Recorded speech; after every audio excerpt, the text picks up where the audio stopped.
pagi. Perkenalkan, beta pun nama Agus Turano Manuhutu dari kelas C. Jadi pada saat ini beta akan memberikan sedikit materi mengenai komunikasi data. Jadi pada saat ini ada beberapa pokok pembahasan yang akan kita berikan pada pagi hari ini. Yang pertama protokol, dan kedua RPC. Kita langsung masuk saja di materi yang pertama, itu protokol. Jadi protokol dapat diartikan sebagai sebuah aturan yang mendefinisikan beberapa fungsi yang ada dalam sebuah jaringan komputer, misalnya mengirimkan pesan, data, informasi, dan fungsi lainnya yang harus dipenuhi oleh sisi pengirim dan sisi penerima agar komunikasi dapat berlangsung dengan benar, walaupun sistem yang ada dalam jaringan tersebut berbeda sama sekali. Yang berikutnya itu fungsi protokol. Jadi materi sampai saat ini fungsi protokol dibagi menjadi 3 fungsi. Yang pertama itu fragmentasi dan reassembly. Fungsi dari fragmentasi dan reassembly adalah membagi informasi yang dikirim menjadi beberapa paket data pada saat sisi pengirim mengirimkan informasi, dan setelah diterima maka sisi penerima akan menggabungkan lagi menjadi paket informasi yang lengkap. Fungsi yang kedua itu encapsulation. Fungsi dari encapsulation adalah melengkapi informasi yang dikirim dengan address atau kode-kode, koreksi, dan lain-lain. Fungsi yang ketiga itu connection control.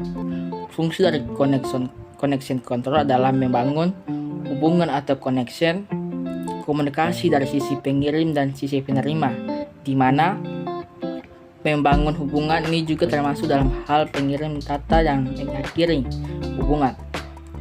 Fungsi yang keempat itu flow control. Flow control ini berfungsi sebagai mengatur perjalanan data dari sisi pengirim ke sisi penerima. Yang kelima, error control, berfungsi mengontrol terjadinya kesalahan yang terjadi pada waktu data dikirim. Yang terakhir itu transmission service. Fungsi dari transmission service adalah memberi pelayanan komunikasi data, khususnya yang berkaitan dengan prioritas dan keamanan serta melindungi data. Yang berikutnya itu susunan protokol. Susunan protokol terbagi menjadi 2. Yang pertama itu protokol jaringan yang disusun oleh dalam bentuk lapisan-lapisan atau layer. Hal ini mengandung arti supaya jaringan yang dibuat nanti tidak menjadi rumit. Tujuan dari setiap layer ini adalah memberikan layanan ke layer yang ada di atasnya. Susunan protokol yang kedua itu antara setiap layer yang berdekatan terhadap sebuah interface. Interface menentukan layer-layer yang dibawa kepada layer yang di atasnya. Kita masuk ke materi kedua, itu RPC. Jadi RPC merupakan kepanjangan dari Remote Procedure Call, atau singkat juga RPC.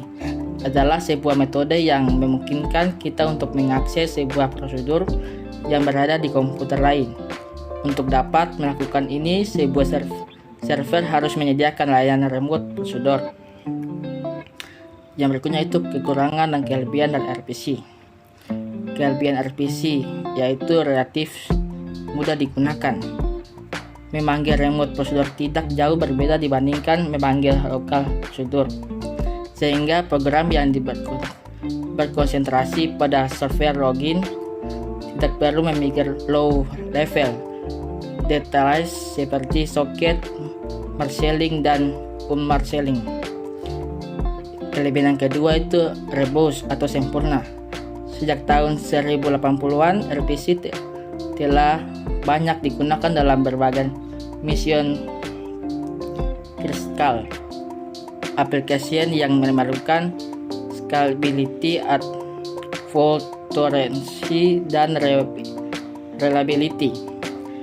Kelebihan RPC yang pertama itu tidak fleksibel terhadap perubahan, static relationship between client dan server at runtime. Kelebihan yang kedua dari RPC itu berdasarkan prosedur atau structured programming yang sudah ketinggalan zaman dibandingkan OOP. Yang berikutnya itu contoh studi kasus tentang RPC dalam kehidupan sehari-hari. Jadi ada 2 contoh. Yang pertama itu proses ngeprint di warnet. Yang kedua itu mengontrol suhu AC dengan gadget. Jadi saat ini sekian dulu materi yang saya akan berikan pada saat ini. Apabila ada salah kata, saya minta maaf. Sekian dulu dari saya. Makasih.